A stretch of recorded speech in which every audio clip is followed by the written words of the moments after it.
से राजस्थान में 445 किलोमीटर लंबी नहर बनी हुई है और हमारे हिस्सा का पानी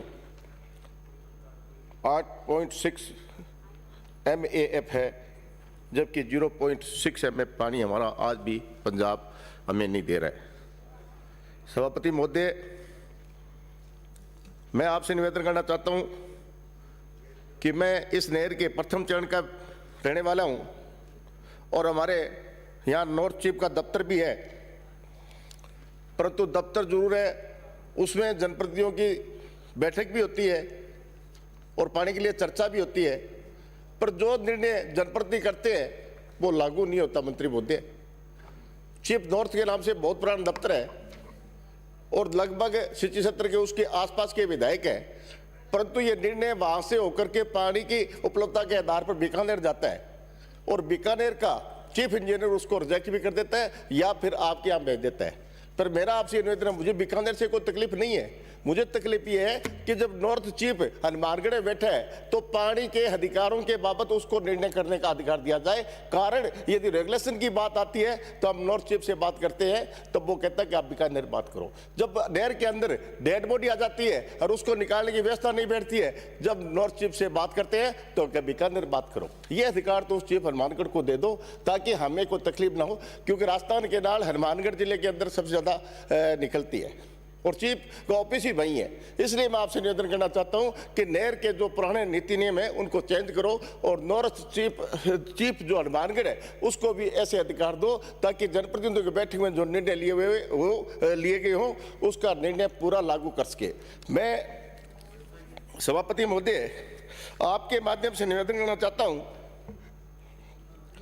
कि 1965 में नहर का निर्माण हुआ था और 2018 प्रथम चरण सुधार आई थी। हमारा क्षेत्र, मैं आपको सुझाव दूंगा माननीय सदस्य, मैं देता हूं साहब, प्लीज एक मिनट रुकिए, रिपीटेशन मत करें। मैं गंगानगर, हनुमानगढ़, बीकानेर, चूरू, बाड़मेर, जैसलमेर इन सब जिलों को देख चुका हूं और ये सारे सिस्टम देख चुका हूं, तो इसलिए मैं आपको सुझाव देता हूं आपका जो क्षेत्र है उसमें सेम की समस्या पर बोलो तो आपके लिए ज्यादा साहब बोल दो। एक मिनट माफ करो साहब, आप रह के तो हम पीड़ित भी हम बताते हैं, चलो आप तो माफ करें, साल 1.5 साल गए थे साहब, साल 1.5 साल गए थे, पर जो बात मैंने नॉर्थ चीफ के लिए बोली है वो गलत नहीं बोली है। निर्णय तो यहाँ होते हैं, लागू वो करते हैं, तकलीफ हमें होती है, रेगुलेशन हम बढ़ाते हैं, निर्णय करते हैं पानी क्षमता के आधार पर वो रिजेक्ट कर देता है। जब वो चीफ ऑफिस में है तो उसको अधिकार देने की बात, देर के मामले की बात कर रहा हूं साहब, जब उसमें डेड बॉडी आ जाती है तब वो कहते हैं कि बीकानेर बात करो, जबकि चीफ वहां बैठे। तो ये छोटी छोटी बातें है साहब, ये बहुत, क्योंकि नहर के इर्द गिर्द के बसे हुए हम, इसलिए हमें पता है। पर मैं आपसे निवेदन करना चाहता हूं कि हर RD पर पहले बेलदार होता था, पर आज एक भी बेलदार की पोस्ट नहीं है। पहले नहर की पटड़ी पर बहुत ही सुरक्षित होती थी और नहर पर किसी प्रकार का नुकसान नहीं होता था, क्योंकि बेलदार वहां उस पर घूमता रहता था और बेलदार पटड़ी पर पानी छिड़कता था। आज नहर की पटड़ी की स्थिति बहुत गंदी है, जिसके कारण से नहर क्षतिग्रस्त होने का डर रहता है।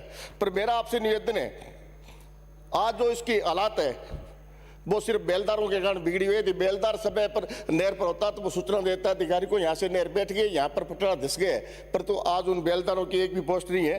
पर मेरा आपसे निवेदन है कि उन पटड़ों को सही कराया जाए। अध्यक्ष महोदय, इंदिरा गांधी नहर, सभापति महोदय, 1980 में रिसाव आया था। अब जो सभापति महोदय की बात करें उस पर आ रहा हूं मैं, और मैं उस प्रथम चरण का हूं जो सेम का पीड़ित के पीड़ा हमें भी है। राउसर मंडी सबसे पहले सेम के अंदर आई थी और 80 के अंदर सेम के आने के कारण से क्या हुआ कि उस भूमि के अंदर कम से कम 5-5, 7-7 फुट पानी भराव हो गया।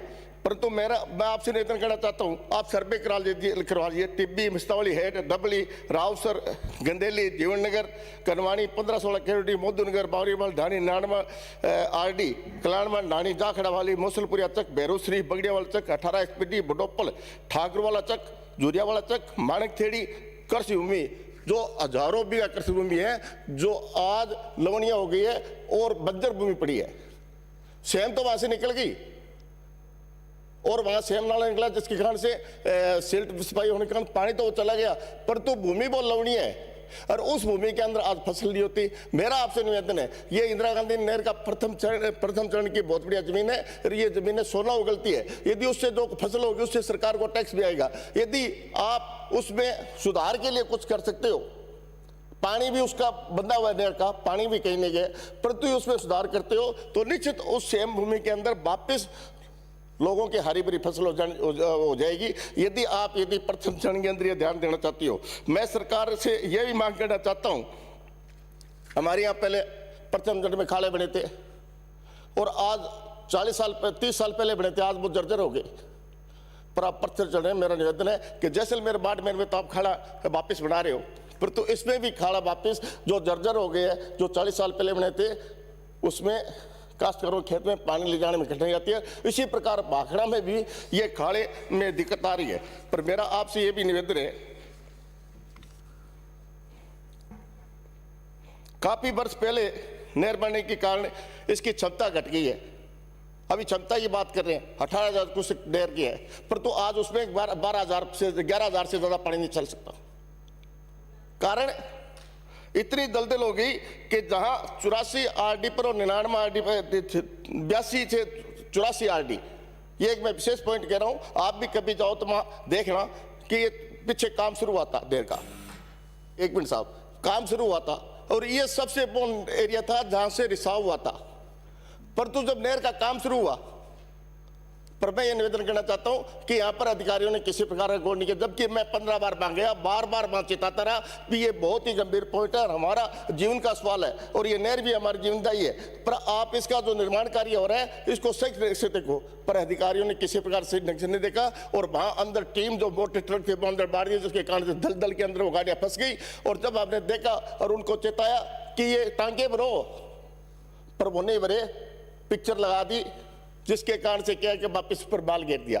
पर मेरा आपसे निवेदन है कि उससे पहले 2019-20 में काम हुआ था, वो भी लखवाली हेड के पास जो जहाँ से सूटगढ़ निकलती है, वहां से पानी इतना मतलब बया, जिसके कारण से पीछे जो बेड बना था और पिक्चर भी ऊपर आ गई।